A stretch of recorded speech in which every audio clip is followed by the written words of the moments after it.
welcome to the MindShimp podcast. Hey Paul, welcome to the MindShimp podcast. How are we doing? I am doing very well. Thank you very much for inviting me. I feel very honoured. No, not at all. It's a pleasure to have you here. So I guess before I jump into who Paul is and everything about you, Paul, I tend to ask my guests three questions. So, First question. When you was in school and the teacher would come up to you back in the day and she'd say, Paul, what is it you want to be when you grow up? What is it you would say to the teacher? Well, I certainly couldn't say web designer because the web didn't exist then. That's how old and decrepit I am. I think I wanted to be a graphic designer really since quite early on. I reckon I was about 11, something like that. And I was always really into art and that kind of thing. But I had the problem of I had a really good eye for composition, layout, all of those kinds of things, but I couldn't draw for toffee. So unfortunately, I had a really good art teacher who picked up that I had talent, even though I couldn't draw. And she suggested the idea of being a graphic designer. And the minute I found out what it involved, that was it. I was sold. So really, I'm doing what I've always wanted to do. Well, less so now, but things evolve, don't they? Anyway, sorry. Yes, graphic designer. Awesome. Okay. And what I need you to do for me, please, Paul, is I need you to pick four numbers from 1 to 100 for me, please. Okay. 27. Okay. 36. Yep. 42 and 91. Awesome. All will become clear in them. Okay. So don't ask me to remember what those numbers were. No, you don't need to. Do not worry. Okay.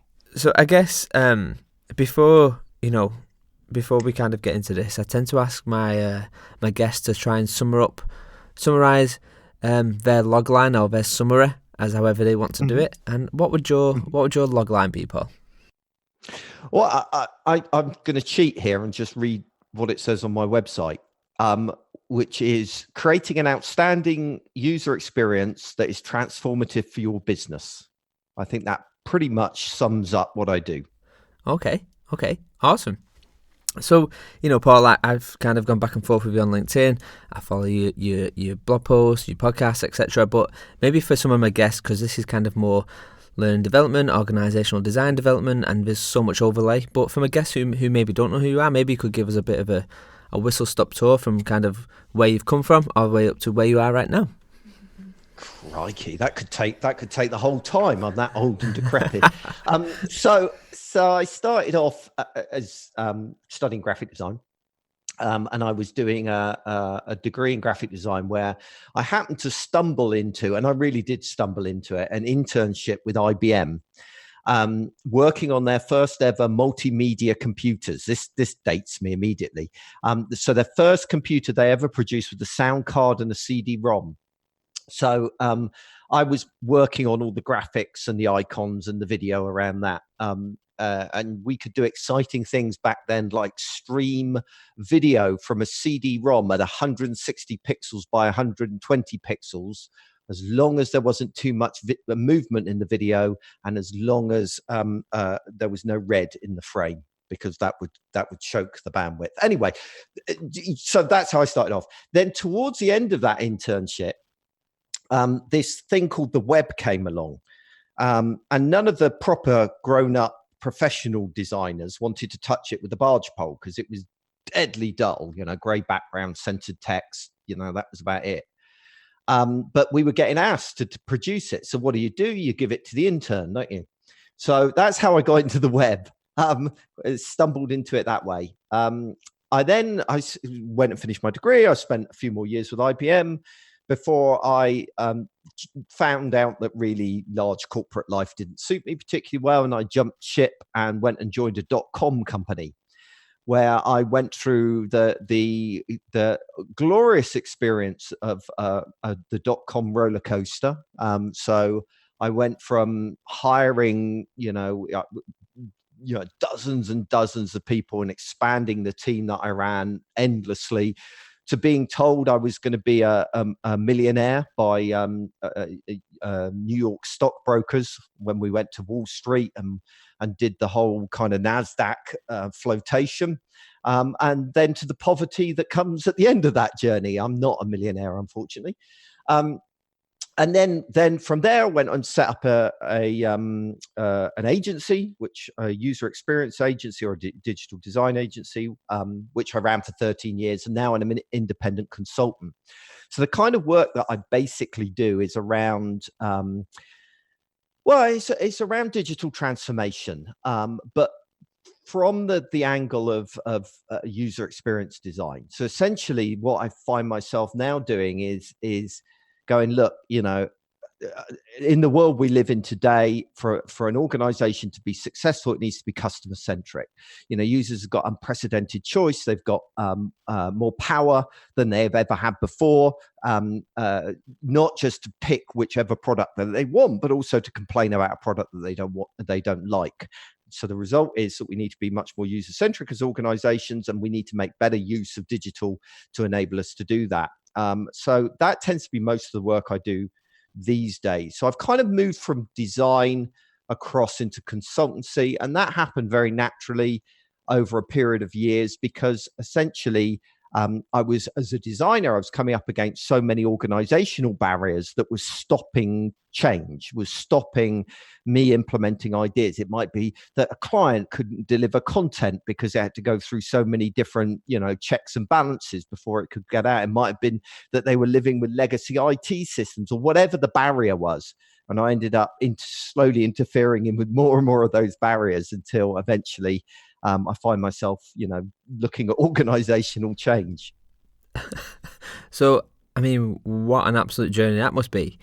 So, I guess this is kind of the reason why I wanted you on the podcast, because, you bring in so much which kind of overlaps with the learning and organizational development and design, which I kind of fall within.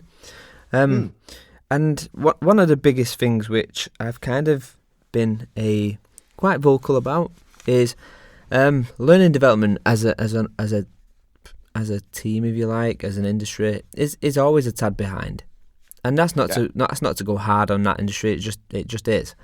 And put it one way, design thinking is new to L&D at the moment. It's like the big buzzword of everything. But I guess one of the things which I've kind of said is like, I think the future of L&D as a team should be more around kind of bringing people like service designers, experience designers, and all these other aspects, because I think that one of the things which has kind of kept me ahead of the curve is by looking at what service design is doing, look what experience design is doing and whatnot. And I guess that's kind of why I've brought you into that. So I guess what I thought I would do is, before we jump into kind of, some knee-deep questions, I thought I'd just throw a few words at you, and if you just tell me what comes to mind straight away with these buzzwords, if that works.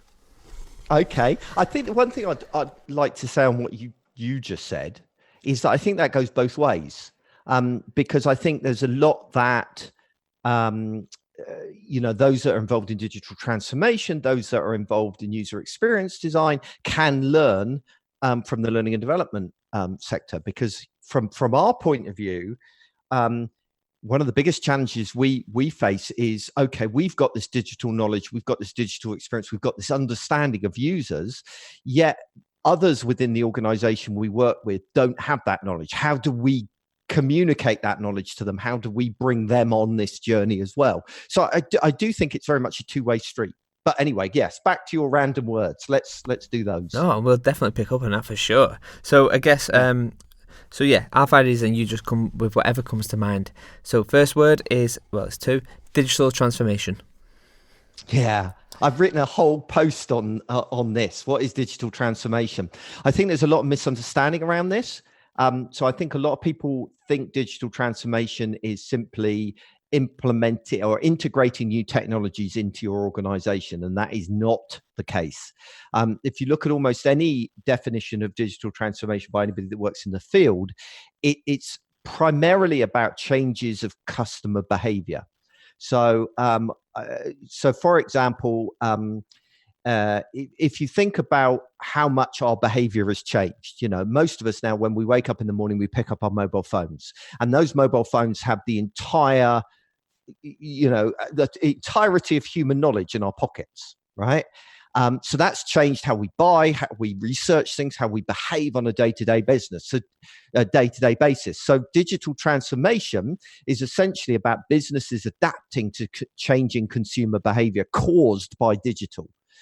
Now, some of the ways that it adapts is by using technology and digital tools, but it's primarily a response to consumer behavior. But anyway, yes, that's my definition of digital transformation. Okay. The next one is service design. Yeah, service design, for me, it's not quite interchangeable with user experience design, but it's damn close. So it's two sides of the same coin, right? So where user experience design says, okay, this is the user experience that we want to create. What needs to change about everything in order to be able to deliver that? Everything from the touch points, the points of interface, to the back end systems, right? So it works from the user back. Service design is the flip side of that. It says we're going to improve and optimize our back end services, and that will improve the touch points that the customer has and therefore the customer experience. So one starts with the user, the other starts with the business. Both are completely valid. I tend to favor starting with the user, but that's only because that's the background I've come from, So, and that's the interesting thing about all of this kind of organizational change, is that there's so many very smart people coming at it from different angles, whether they're coming at it from the HR angle, whether they're coming from change management angle, whether they're coming at it from the user experience angle. We've all got something to offer. So I don't tend to get too hung up on buzzwords. Okay, and I've got two more. So the next one is experience design. Right. Well, I mean, that's essentially what I was just referring to. Yeah. So it's saying, okay, you can do it in one of two ways. You can either start with, okay, what's the experience we have today? What are the weaknesses in that experience, that customer's journey? And how can we improve that? And what needs to be done to improve that? Or alternatively, you can say, okay, what would the ideal customer experience be like, and what is the business we need to design to support that? There is a common misunderstanding that user experience design and user interface design are the same thing, and they're absolutely not. User experience design stops at user interface design. So even I do it. User interface design stops at the edge of the screen, right? It's is interested in those points of interaction through a digital interface. User experience design is everything that impacts the user experience. And that's why it intersects quite heavily with service design, because I care just as much, for example, as a user experience designer, about how a customer is invoiced, right? Because that's a part of the experience. So then I start caring about the finance department. There's almost no part of an organization that I don't care about. Okay, this is great. And the last one is IDEO, the company. Yeah, IDEO, they've been a huge influencing factor in a lot of the thinking that comes around it. I tell you what they're really good at. They're very good at taking stuff that designers in a range of different companies, and I use designers in the broadest sense. I'm not talking about people that color stuff in. They take things that designers are doing across the industry, and they kind of package it up and turn it into a methodology and stick a label on it.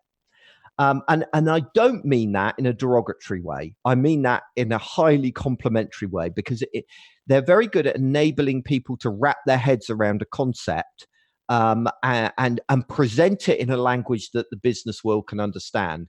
And yeah, so I've got a lot of time for them in that sense. Okay, cool. I'm glad we got into that quite quick, because it's going to kind of influence a few other questions later on down the line. Sure. But I guess before, I mean, let's get a little bit into about Paul and I think a lot of times when I've built teams in the past, we always do this thing where we say, okay, people, you've got to come to an interview and you've got to show your best self, all the things that you've achieved and whatnot. And actually, I think there's more value to ask people actually what's the failures. So if I was to say to you, Paul, what would your failure resume or failure CV look like? What moment jumps out?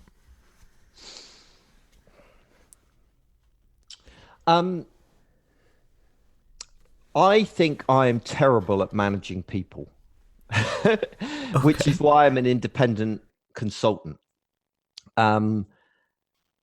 So for a big chunk of my career, I did have to manage a lot of people, and I don't think I was ever particularly strong at doing that.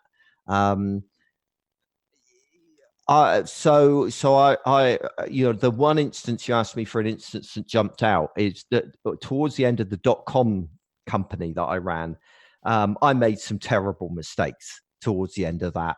I was quite young, to be fair, but I mismanaged that quite heavily, and it was a very difficult time because we were having to fire a lot of people and that kind of stuff. But I don't think I handled that particularly well. So that would be a big thing. So I'm not particularly good at managing people on a day-to-day basis. I'm also not very good with, I'm not a details person, right? I'm a big picture person, which again can be quite frustrating if you're somebody that works directly for me. So I'm great at getting people excited. I'm great at motivating people. I'm great at outlining a vision.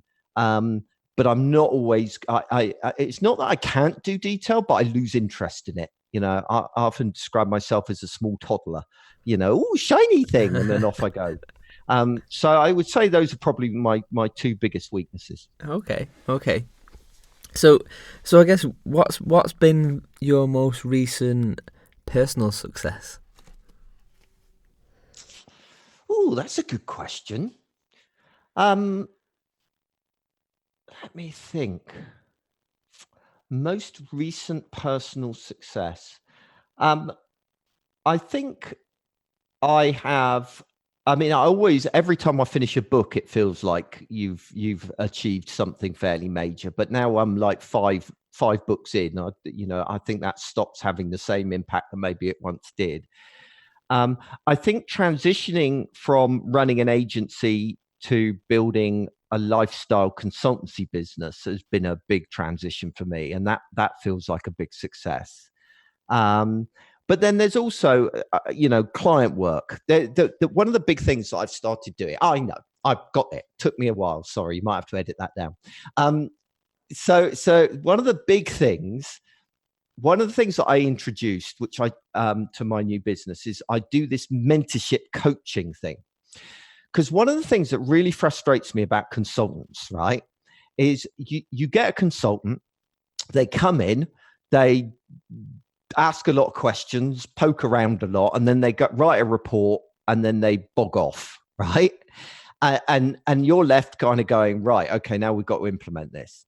And that frustrated the hell out of me, because that's effectively what I'm often asked to do. So I introduced this kind of mentorship scheme where I'm working over a period of months with an organization, where I become like an external member of staff, where people can ring me up, they can pick my brains, we can have ad hoc meetings, I review documents, just like another member of staff, basically.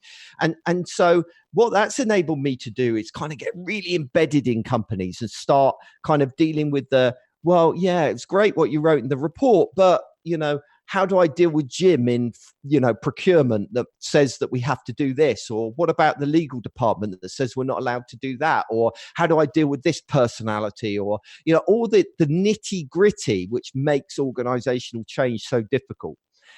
So coming up with that as a package and as a concept, that I'm really chuffed with. Not only because it scratches a real itch, but that it has made such a difference with the clients that I've worked with like that. It's been so satisfying being able to actually see things progressing, because they've got somebody on their side and somebody backing them up. So often the people trying to create organizational change are like, yes, you've been given the job of digitally transforming this entire organization. Now just get on with it.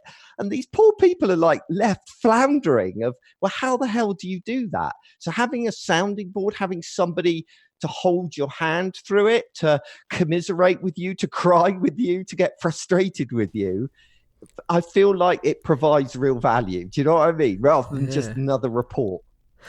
And it's really interesting you bring up there kind of like digital transformation.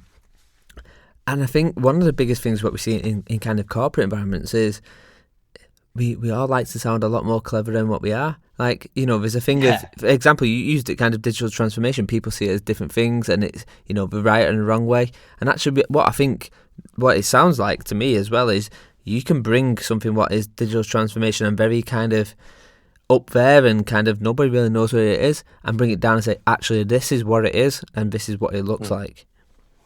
And that's the trouble. You get senior management teams, right? And this isn't a criticism of senior management teams, but oftentimes when it comes to digital transformation, somebody in senior management has the realization that, look, digital has become absolutely crucial to our success, right? As an organization, and they've had the realization that things need to change, that the business is not suited to working with digital best, right? In the best way possible. And so they've heard this term digital transformation. So they decide that this is a thing that needs to happen. And they therefore ask, you know, somebody to run with this. But the big problem is they don't know what needs to be done, right? And even if you hire in an outside consultant, you know, the PricewaterhouseCoopers or whatever, they'll come in and they'll write a report.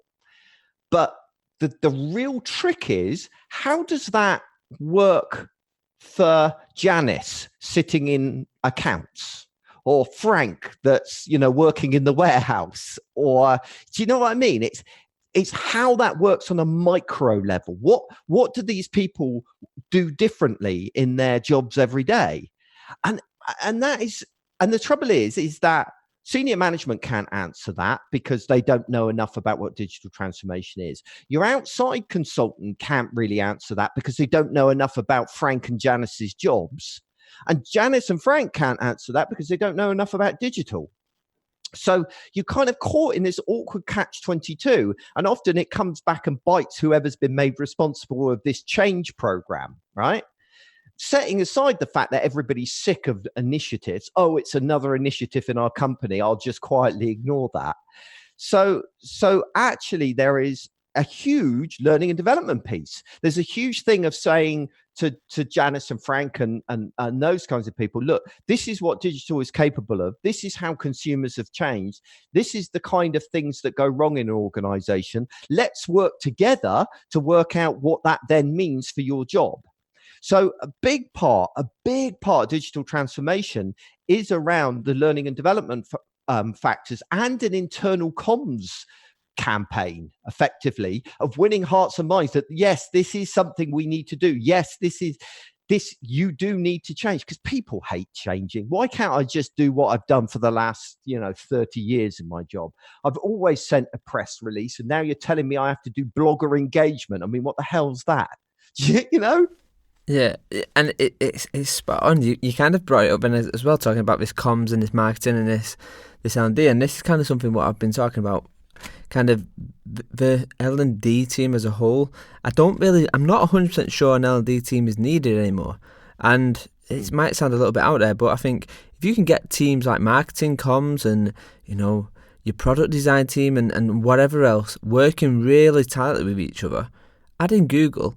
And you might need someone from a coaching background or a mentoring background kind of thing, but realistically, I think they could probably come up with something just as good as L&D, because the example I use is like when you look at, say, product design and we get user insight and actually let's just use it on the design thinking. We go for empathize first and foremost. Walking in a user's shoes, blah, blah, blah, blah, and using things as such as kind of, a fly on the wall and watching how they do the day-to-day job and whatever else this is still really underutilized in LD. In fact, I'd say I've probably only seen it happen twice. But, you know, if you look at someone, say, from, you know, I use service design or a product design or whatever, this is their bread and butter, right? This is this is the day-to-day for them. Yes, it is. And I agree with you to some degree, but I'm constantly and utterly amazed how blinkered people like user experience designers or marketers and people like that can be about their own colleagues, right? So take your average user experience designer, right? They'll do tons of research into their users, what motivates them. You know, this is end users, customers, you know, understanding how to reach them and communicate with them clearly and all of the rest of it. And then in the next breath, they bitch and moan about their colleagues and how they're being held back by their colleagues from doing whatever needs to be done. It does not even occur to them to take the principles that they apply to end users all the time and apply it to their colleagues, to seek to understand their colleagues, what their colleagues are trying to achieve, what their motivations are, how you can help them. So although in principle I agree with what you're saying, I think it would take quite a mindset amongst these other parts to say, look at your own organization, right? Look at them and apply the principles that you applied outside the organization internally within it. So I think either way, there's some change required. Either you've got a learning and development people that need to learn a new set of skills around internal comms, around user research, around design thinking, those kinds of stuff. Or alternatively, you're going to have to teach people to, you know, treat your internal audience as just as important as your external one. So either way, we can't avoid work. Yeah, that's a good point. That's a good point. I think it is that. I think it's more about remixing the L&D function more than completely ripping it out. I think, you know, it's introducing new skill sets and new ways of thinking into that. And sorry, I cut across you, but that's you know, a lot of digital transformation ultimately comes down to creating cross-functional teams and breaking down the kind of departmental silos that exist within organizations that really is very left over from the Industrial Revolution and that kind of conveyor belt where the customer is passed from department to department. So you know, modern business practices need to be cross-collaborative working practices, and that applies as much to learning and development as it does to, you know, any other part of an organization. I just think, you know, it's interesting. You know, I could be sat in a corporate environment and across 3 seats across me could be the head of, I don't know, marketing or whatever. And I think, you know, they'll be doing things like segmentation. The opposite side of the room, someone might be doing A/B testing. But we never go, that could work really, really well for what I'm working on right now. And it's interesting because I'm literally a conversation away. But yeah, you'd think in a lot of organizations that, you know, there's walls and walls of barriers you got to knock down, and actually it's just literally is that conversation.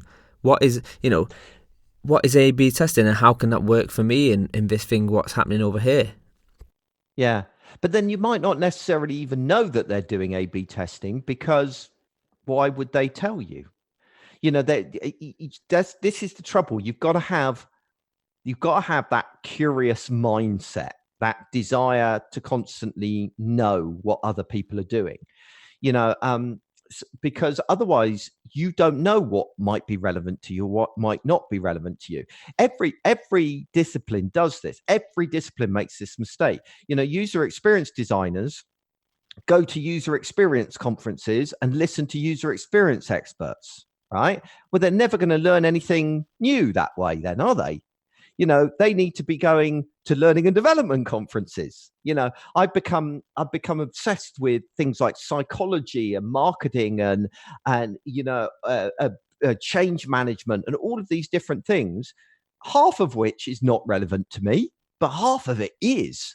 And it's only when you start breaking out of your filter bubble, as the cool kids say these days, that you begin to discover that there are all of these other techniques, many of which can be translated and can be brought across. And I think maybe the reason that I've got that built into my DNA is because I was there at the beginning of the web, right? Where there was no precedent. There was no history before me. There was no years and years of, well, this is how you do web design.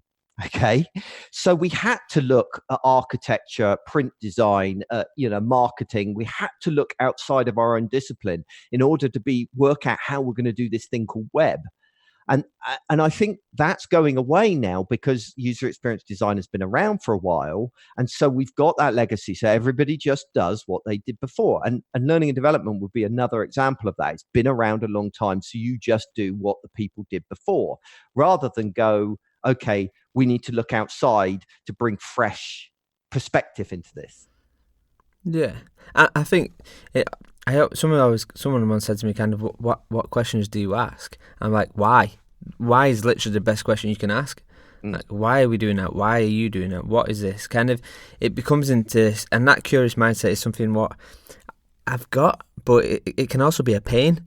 I find it's also the thing where I have 10,000 ideas going on in my mind, and I'm connecting dots from here to there and going, okay, can you do it? And I guess that's, I do this quarterly meetup, and the idea is that, if you're in product design, come over to our meetup and you can learn about learning development. Yeah. It's kind of... But I tell you, sorry. No, go for it. Carry on. I'll stop interrupting you. I get excited. That's my No, go for it, Paul. Go for it.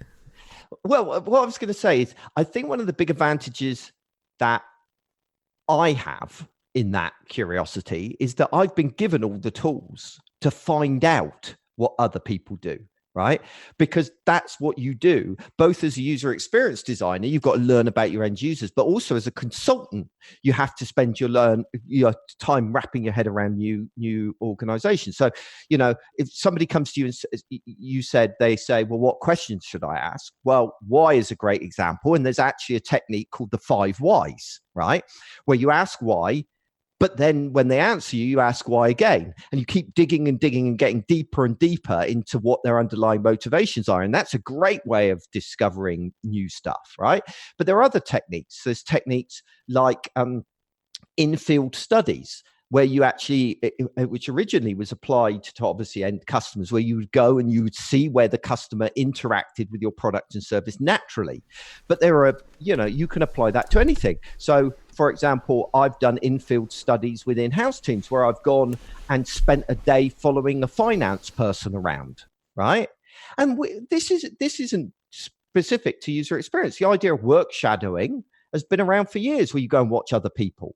There's a lot of companies where you join the company and the first thing you do is go and, sit with on customer service and actually answer customer questions when they ring up, because it's a great way of getting to know a business. So when's the last time you did that? When did you go and spend time with other colleagues?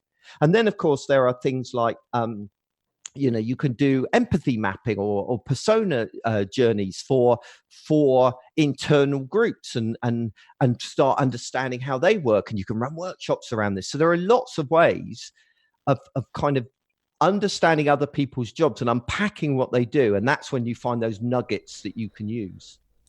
Yeah, it's interesting. Kind of one of the biggest things in L&D right now is kind of actually learning as a thing. So necessarily I don't need to. So I use this example. You don't need to know how to change the light bulb on your car until your light bulb goes. And then the chances are, once your light bulb goes, you'll YouTube, find out how to replace your light bulb, and then you'll forget that knowledge until your light bulb goes again. And a lot of time there's this learning elimination where actually I don't need to tell you how to do a light bulb. I just need to be able to direct you in this position where where you can retrieve that knowledge from. And I'm working with a lot of clients who I've worked with in the past. It's really interesting when you really, so when you use a tool like the 5 whys, or you can kind of do this empathy mapping or this journey mapping. And it's interesting once you get in there and you kind of get down, what the initial thing is maybe they want a platform. Actually, once you strip it right back, all they want is a place, a community, a collaboration. And it all comes down. And I use this term, this consumer grade experience, because we have this thing in a moment where work experience is different to outside of work experience, and that should be one thing. It shouldn't be separate. Yeah, and that's the trouble. I mean, one of the big frustrations that I work with a lot of large corporates, and they are constantly hogtied by the tools and experience that they have within their organization. This is why digital disruption happens, where a young upstart company comes in, they do things differently and disrupt an entire sector. So the likes of Uber, Netflix, those kinds of companies. The reason that they were able to achieve what they did is not because they had anything special or anything different. It's that they were able to move in a much more agile way because they weren't constrained by some legacy technology system or some legacy way of thinking that we must do things this way. I mean, a classic example is I'm working with a large pharmaceutical company at the moment, and even to do something as simple as, I don't know, release a blog post, right? Oh, no, let me give you an even better example, right? So I was involved with an organization. I won't say who they were, right? I was involved with an organization to help them undertake digital transformation. The leadership had decided that digital transformation was incredibly important.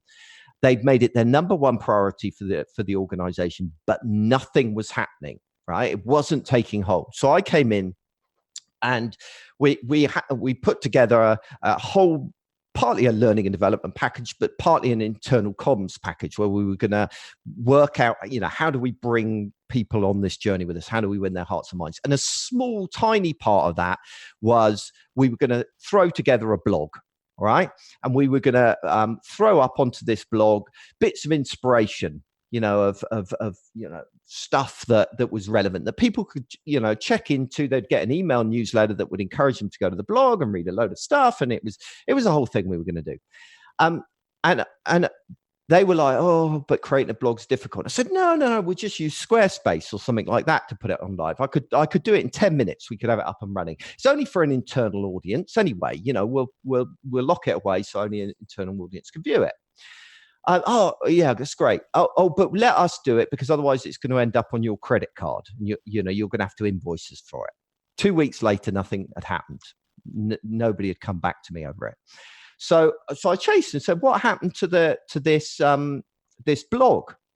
And they said to me, oh, well, IT were worried about it's from a security point of view. Finance wanted to be invoiced rather than pay on a credit card. Legal were worried about where the data was going to be held.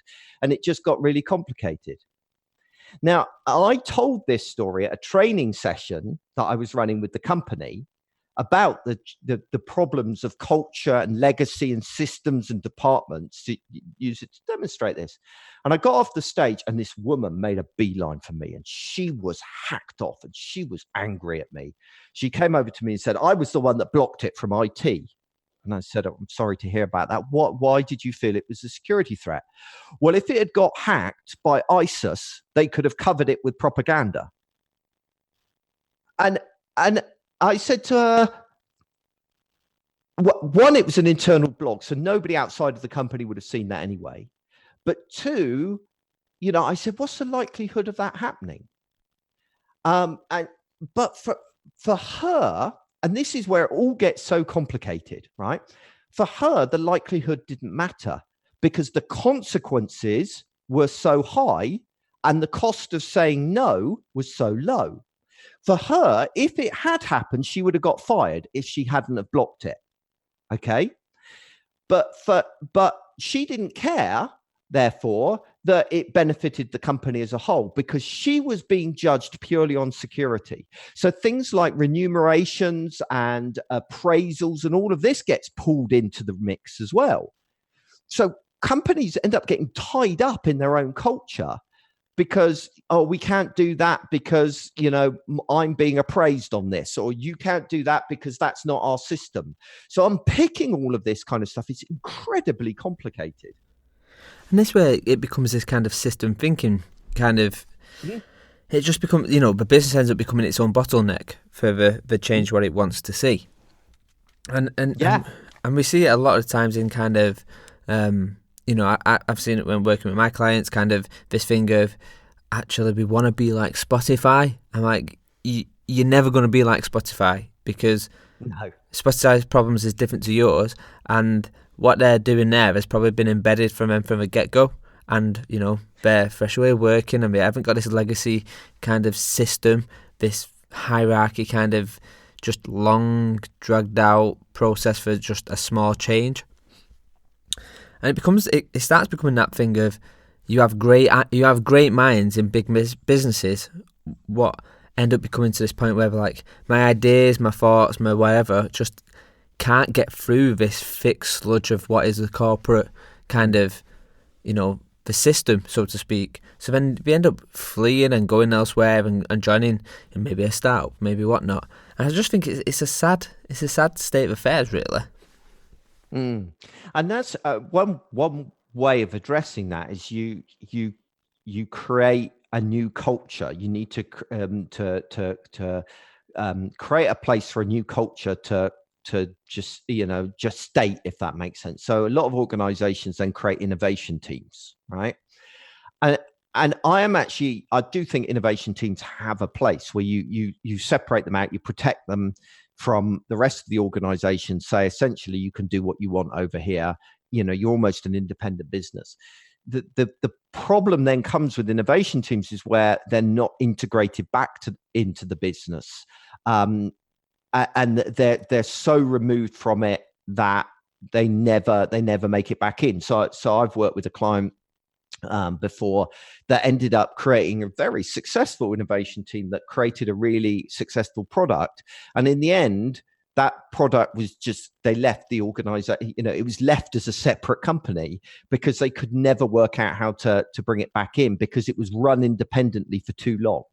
So if you're going to have an innovation team, it needs to be as much a communication and interaction with the rest of the business. Otherwise, you're just creating another business silo.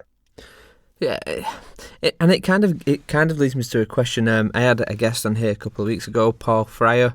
He was the one who actually put me onto you over many moons ago.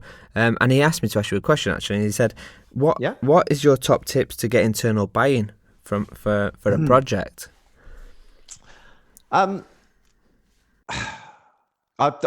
This is the reason I'm finding this hard to answer is I created a set of cards a while back with 52 methods to win hearts and minds within an organization. So I'm having trouble picking one. I think it's got to be, you've got to start with a proof of concept, right? Because things get very complicated very quickly, as we've already shown, right?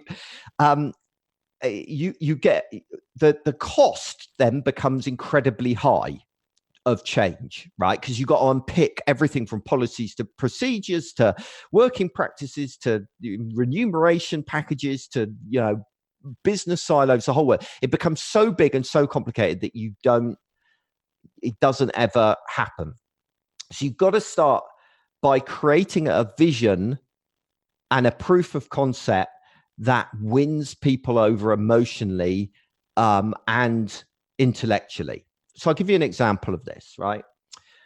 There was a group within Disney that wanted to implement and improve the user experience in the parks, Disney parks, using technology. So they wanted to give every person that came into the park a band that they wore around their wrist with an RDF chip in. And this RDF chip was intended to do loads of things. It'll let you into your hotel room. It'll allow you to pay for things throughout the park, but it also had some magical qualities to it as well. So for example, they would know where every person in the park was, right? And they would know via your mobile app that it was your daughter's birthday and that her favorite character in the park was Cinderella. And so Cinderella could get a notification in her ear saying it's your daughter's birthday. This is her name. This is where she is in the park. Go and wish her a happy birthday. Here's a picture of her, right? So it do things like that. You could order your food for the cafe and you would go to the cafe, go to the restaurant and they would detect that you're working towards it. They would start your food preparing. As you walked up, the concierge would greet you by name because they know who you are. You could sit anywhere in the restaurant and they'd be able to bring the food to your table immediately because they know where you are in the restaurant. And so it went on. So it was a great idea.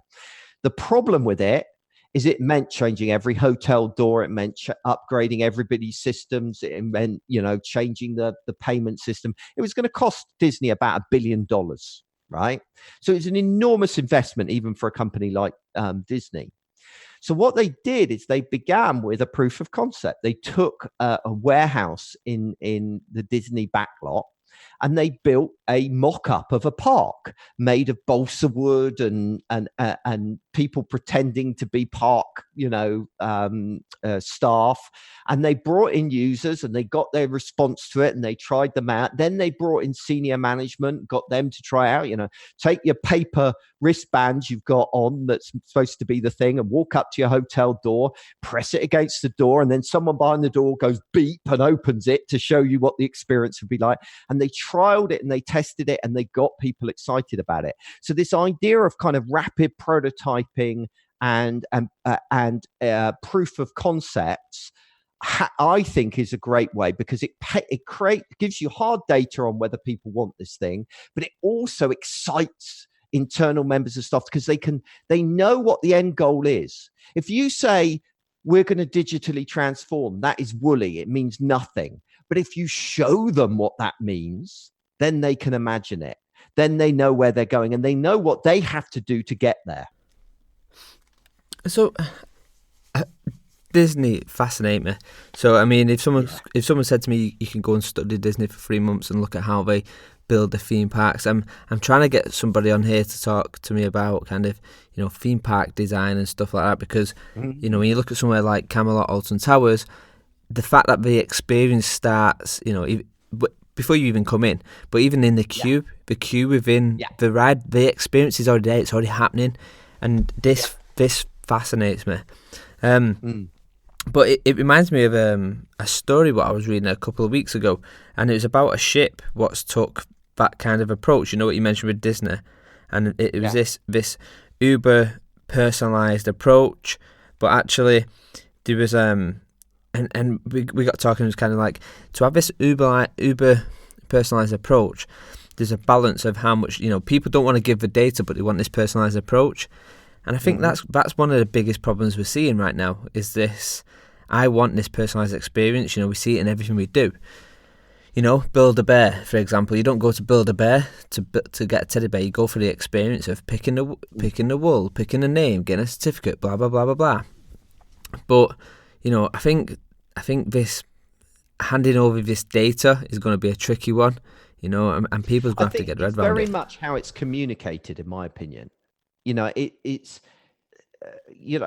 too often we just ask for data and we don't explain what that data is going to be used for, or why it's going to improve their experience. We don't try and, right, when we sell something, we want money from people. We're very good at explaining why they should give us their money. We're not very good at explaining why they should give us our data, and often there is a fear of it being misused, and we need to make strong promises as well about what we're going to do with that data. I'll give you an example, an internal example, right, of an organization. One of my favorite experiences is by a logistics delivery company called DPD, right? DPD deliver packages to my house every now and again. And their experience is great, because they tell me, you've got this 1 hour slot, and they tell me that the day before. And then on the day, I can actually track the driver going around and actually, how many stops they've got before my house. So if I want to, pop and have a pee, I know the doorbell's not going to ring in the middle. You know what I mean? So it gives me a lot of control as a consumer. Now, I was running a workshop where there were people from the Royal Mail there. And I told this story, and they said that would never happen at the Royal Mail. And I said, well, why not? Why couldn't you, add GPS trackers to your vehicles and do that? The unions won't allow it, right? Why? Because they're worried that we would be tracked, right? And that the drivers would start to be, if they took a fag break or whatever, management were going to tell them off. But I would argue that is simply because there hasn't been, A, it hasn't been sold well enough internally, and B, there hasn't been enough checks and balances. There haven't been, concrete promises that we will never use it for these purposes. And if we do, these will be the consequences on our heads for doing that. And that's the problem. Is I think a lot of times there is a lack of trust, whether it be trust between a company and the consumer or a company and its employees, and there is an expectation from the company side that trust is just there, and it isn't. And we need to earn that right. We need to earn the trust of people, and that takes time, and it takes a solid commitments. It's an interesting one. I think it is that, part of your narrative and your story behind why you want that becomes actually probably one of the most fundamental points before you even ask for it, right? It's storytelling at its best. But I guess moving on a little bit, kind of to kind of a little bit about what shapes you, I guess. Let's pretend you've just bought a billboard, and it's outside a stadium, and 1 million people are going to come out of the stadium and we're going to see this billboard. What message would you put on there? God, blimey, that's a good one. Truth, I know we've been talking from a business perspective. I think I would put something around the subject of empathy and the ability to see the world from other people's perspective, because I feel that is what is almost globally lacking at this point, right? Everybody, whether you're talking about an individual company and the kind of conflicts in culture you get there, or whether you're talking about the kind of global politics that we're seeing, there's this polarization that anybody who disagrees with you is the enemy, right? So, routinely now, in the UK at the moment, we're very divided over this whole Brexit thing, right?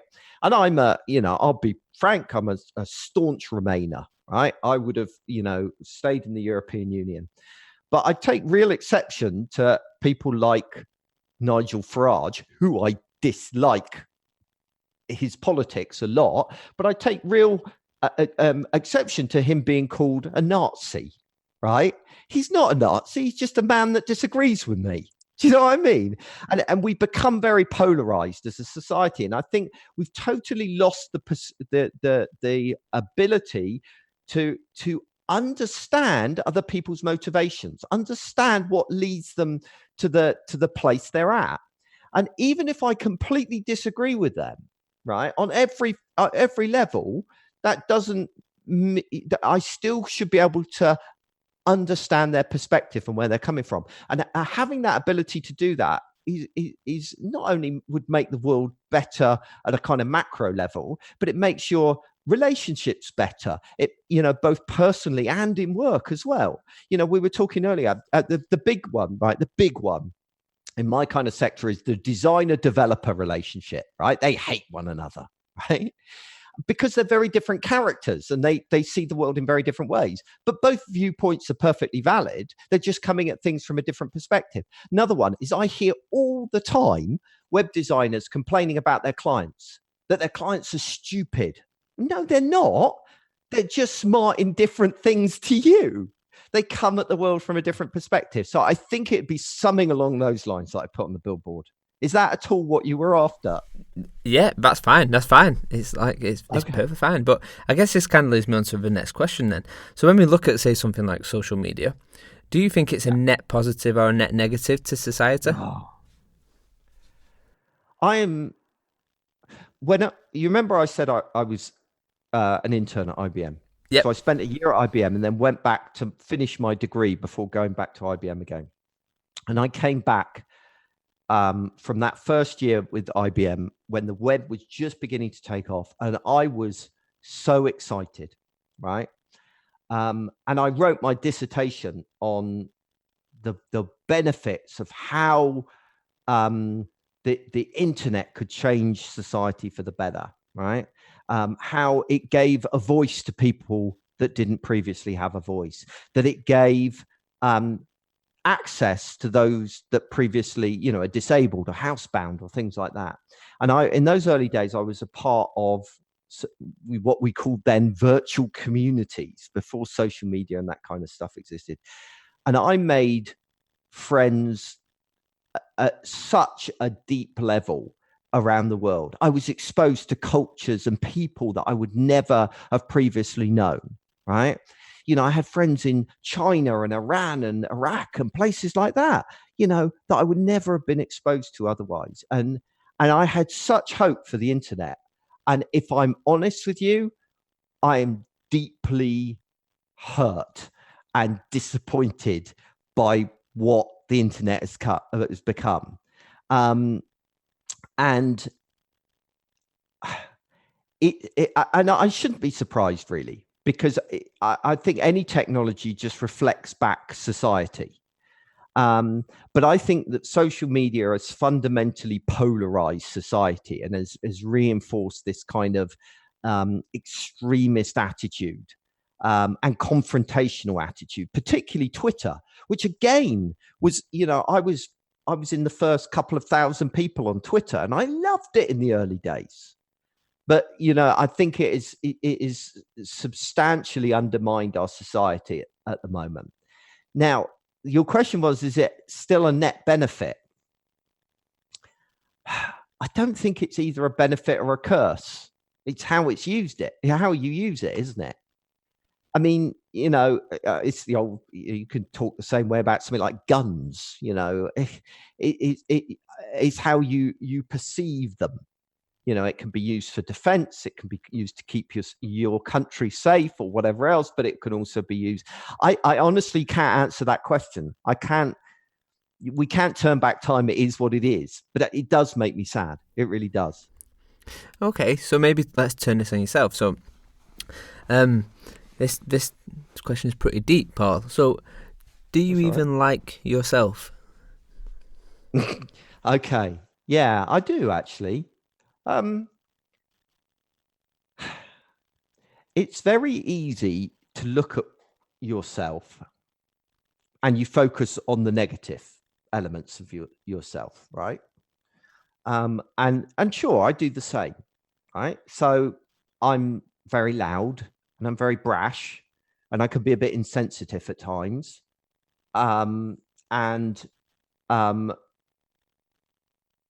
But you can look at those same characteristics and you've got to ask yourself, well, if I took those elements away from me, who would I be then?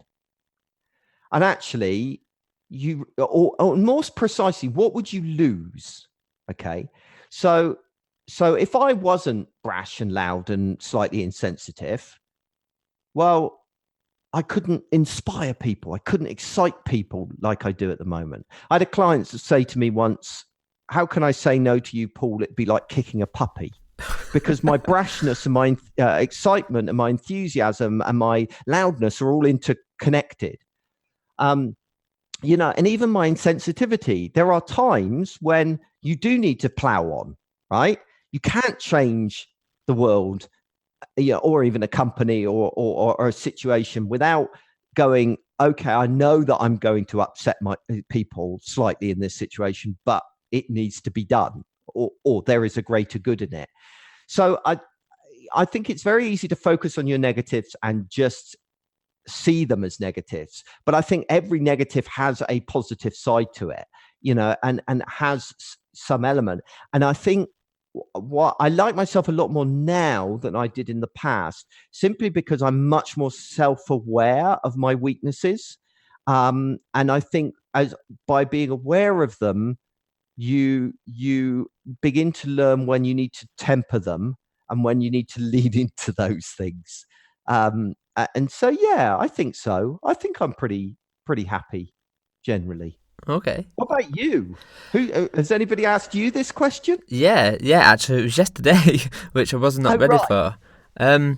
Did you answer it on the show, or was that just in personal life? Yeah, no. Okay. I answered it on the show. It was Okay, I won't get you to repeat it then. Yeah, that's fine. Yeah, I was not ready for it. Trust me, I was not ready. No, I know it's a hard question. But I guess kind of one of the other things is kind of knowing about what shapes you and your ideas. And if I was to ask you what book, if you was to give a gift of a book to 5 people, what one book would it be? And this can be maybe the book what you think 5 people should definitely read, or maybe it's a book what's changed you and your personal mindset and you think everybody should read it. Wow. Oh, I've read so many good books. Yeah, and different books have helped me in different ways. So there's David Allen's Getting Things Done, which is a productivity book. And that one of my big weaknesses is anxiety. I worry about everything. I worry when I don't feel in control. And David Allen's book called Getting Things Done enabled me to get that sense of control in my life and has been very beneficial. So that's been very good.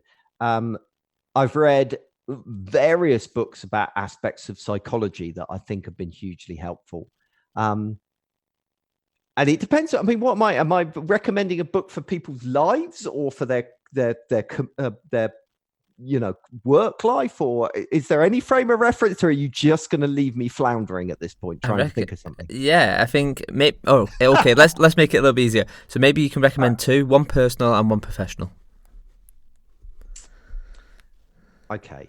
Do you know what? I think I'm going to go for one that does both. After just you tried to make it easier, and immediately I've gone back on it. It's a book that I'm still reading, which is a cheat, really. And it's not an easy book to read because it's quite heavy going. And it's a book called Thinking Fast and Slow, right? Ooh, good book. And it's have you read it? Yes. Yeah. And it's a book on psychology, right? Written by a Nobel Prize winner. And it's fairly heavy going, some of the psychology and stuff that he talks about. But I found it a very good book, and I found it a very good book for multiple reasons. One is it's helped me to know myself much better, to understand kind of fundamental ways that I react in different situations. But it's also helped me to understand other people much better as well. And in particular, what motivates people and how people go about making decisions, right?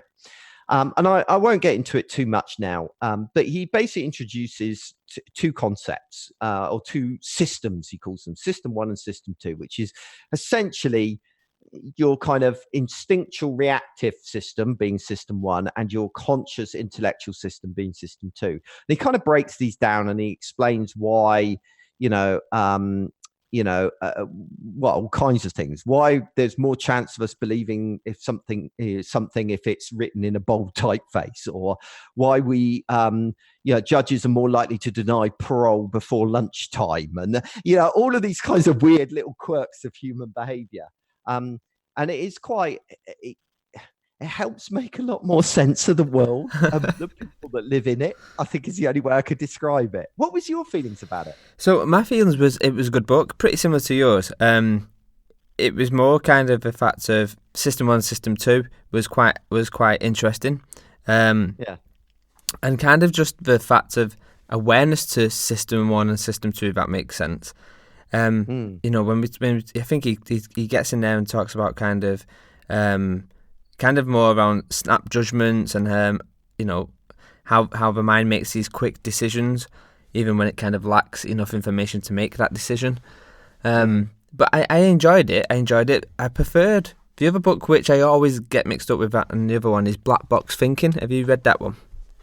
No, I haven't. That sounds good. Yeah, Black Box Thinking is awesome. And the case studies what are in it are really good as well. But I enjoyed it. I found it very similar to kind of you. It was a bit. I didn't do it in kind of over a week. It was in and out, lots of in and outs on it, rather than. Yeah. I think at the same time I was reading that, I was reading Nudge as well. Have you read that book? That's an excellent book. So that's a lot more accessible. That one. Yeah. But again, still really, really interesting book. I definitely. That's another one that I would definitely recommend. Yeah. The trouble is the world's full of too many good books, isn't it? That's the downside of the internet, information overload. Well, this is it. Like another great book. Aware of all these things. Well, I think the best book what I've read this year was The Power of Moments. Have you read that? No, I haven't. Oh, No. that's a beautiful book. See, stop mentioning books. You're just making my life more difficult by giving me all these books that I should read. I mean, there's so many. Have you read the one from the guy that runs people that do like Toy Story? What's the name of that company? Is it Creative Inc? Yes, Creative Inc. That's the name of the book. Yeah. That's another great book. Yes, it is. A totally different type of book again. So I'm just scrolling through my list of books now. So this could go on forever. It's just so many good things. And I think it's interesting, right? Kind of listening to our books, but not necessarily instantly direct to the thing what we do. But this goes back to that thing what you're saying about this curiosity and looking at other industries and looking at how they do things and actually what is of value and what can connect to dot in what I'm doing and what probably isn't. I mean, I read another book. See, just going through some of the weird books I've got. I read Physics of the Future by Michio Kaku, Kaku or whatever his name is, which was nothing whatsoever to do with my career, but really inspired me. So that's, there's just hundreds of them, isn't there? These just kind of inspirational books that just get your mind thinking. What's the really famous one? Tipping Point. The books like that as well. They're not. You don't go away with I'm now going to do this, this, and this because I've read this book, but it seeps into your consciousness and starts influencing the way you view the world and think about things. Yeah, that's what a good book should do, in my opinion. Yeah, definitely. Kind of just switch on that awareness. So I guess 2 more questions, and then I think we're done, Paul. Cool. And this one's more of a deeper one. So I guess within my industry, there's because the whole question about do I like myself wasn't deep enough.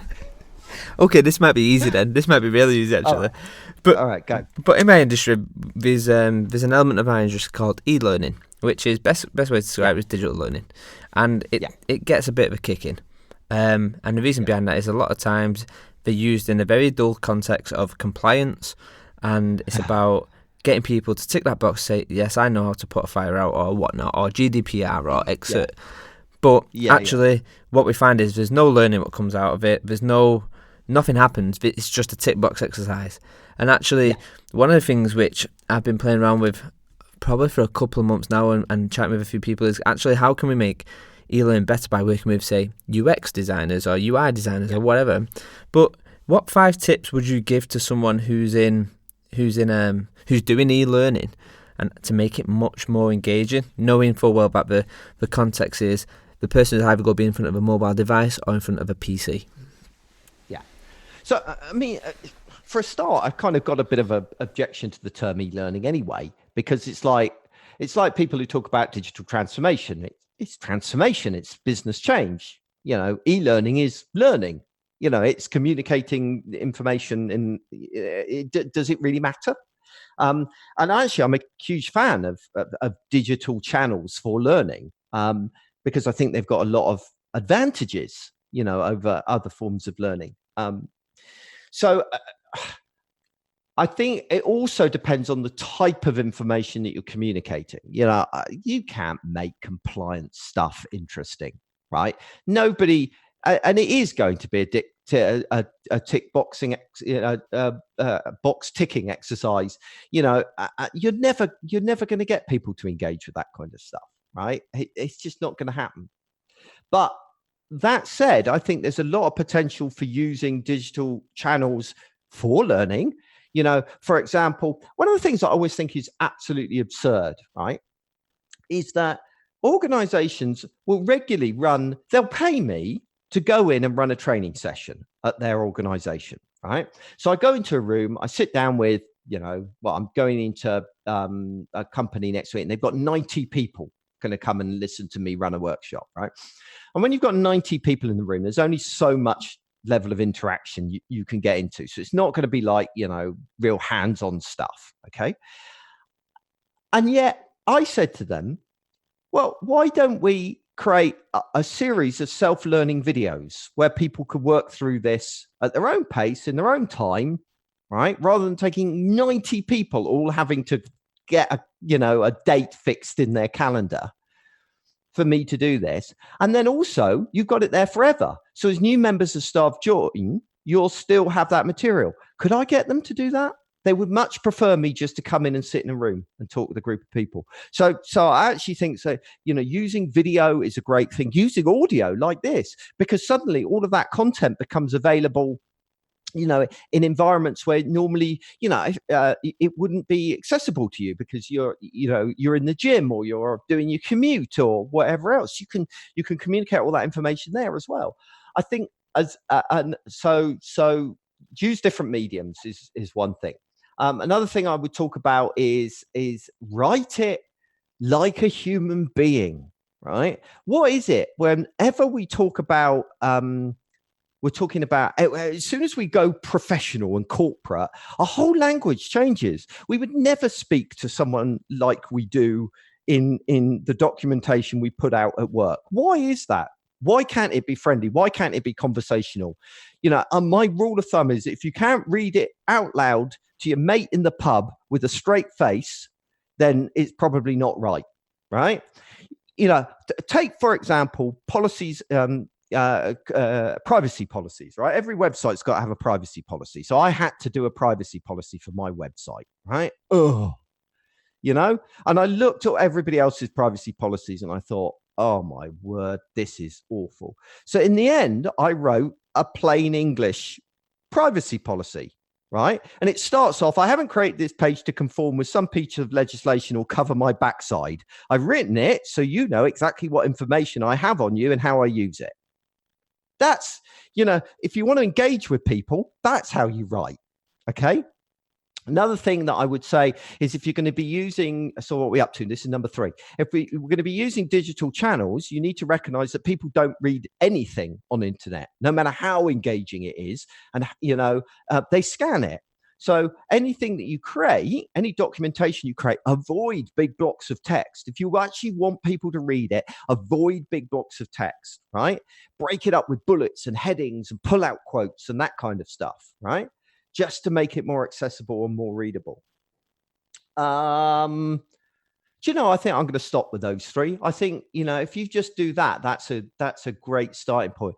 I guess another thing that you would have to do is think about how you organize that information. A lot of this information ends up on an intranet, which is, as I describe it, where good content goes to die. Intranets are universally terrible, and that's almost always because it's really hard to find anything on an intranet because it's all buried in different departmental silos and you have to know where to look. If you're a new employee, you're stuffed on an intranet. And it's full of jargon and all of this kind of stuff. So you're doing some user testing, card sorting exercises, so you understand people's mental model and how they want to approach things and what their top tasks are, what the pieces of information people are going to look up most often. And then, so what's that? That's 4. Let's stop there. Okay. That'll do. 4. I think there's 4 good pieces of knowledge there for sure, Paul. So definitely thank you very much for that. So I guess kind of coming back full circle now, and at the start of the podcast, I asked you, what is it you wanted to be when you was older, and you mentioned a graphic designer. And as you know, Paul, we never stop developing, we never stop growing. So if I was to say to you, Paul, what do you want to be when you grow older? What would you say now? I have this desire. I'm someone that looks to the future and quite a lot. And I want to be doing 2 things that are interrelated to one another. Well, they're basically the same thing, but it works in slightly different ways. I want to get to the point where I'm sitting as a non-executive on a range of different, non-executive director on a range of different companies, advising them on customer experience and digital, right? So many companies now are kind of realizing that digital and customer experience are absolutely crucial to their organizational success, but they can, for whatever reason, they don't end up with full-time people looking at those roles, right? So, one alternative to ensure that has the priority that it needs to is that you would have a board member who is bringing that perspective, bringing that expertise. And I would love to do that. Okay. But I want to do it for 2 different types of organizations. One, I want to do it for corporate organizations where I want to charge them an obscene amount of money for me to do that. And then my other half of my time, I want to do exactly the same job, but for charities, right? Where I do it for free, right? And actually, I've already started to do that. So I make it clear on my site that if you're a corporate organization, I'm going to charge you a premium so I can discount the work that I do with charitable organizations. And if you look at my client list, there's quite a few charities on it. And at the moment, I'm not at a point where I can do all the charity stuff for free, but that's the kind of direction that I'm heading. That's the master plan anyway. Okay, brilliant. So I guess at the start, I asked you kind of 4 numbers. These 4 numbers tally up to a list of random items. So the idea, Paul, is basically you're on a beach. Well, no, not a beach, a desert island, and you have these 4 items, and you have a toothpick, toothpaste, face wash, a boombox, and a screw. What are you doing with these 4 items? Face wash, boombox. What are we in the 80s? No. And a screw. Yeah. And I'm on a desert island. That's right. I'm going to die. That's what I'm going to do with those 4 items. I can't see any way of surviving with just those items. I'm not MacGyver. And also I'm deeply impractical, whatever. So for example, I'm sure if I was MacGyver, I could turn that boombox into a radio transmitter using the screw to get into it. And that I would save my life that way. And that probably I could live off of the toothpaste until I'm rescued. But to be honest, I'm just going to go with death. I think let's be realistic about it. Awesome. So Paul, where can people find out a little bit more about what you're up to? I mean, where can they get your books? Where can they get your podcasts, etc.? But the best thing to do is just to go to boagworld.com, BOAG world.com. And you can, my navigation is split into 2, Boag World and Boag Works, and you'll find under Boag World all my podcasts, my blogs. I've been blogging for over 13 years now, books, that kind of stuff. And under Boag Works, it'll be the professional services I offer, the training, the strategy, the UX optimization, mentorship, that kind of thing. So, yeah. And also it's worth saying that I've got a newsletter that is worth signing up for. Because I put out, do this kind of thing, basically share my random thoughts every couple of weeks. And I'm very regimented. So I'm always putting out new content every week. So yeah, it's not one of those periodic blogs where you blog once every 2 years. Awesome, Paul. It's been an absolute pleasure. Thank you very much. No problem. Thank you for inviting me. And good luck with the show. Cheers, Paul. I'll catch you later.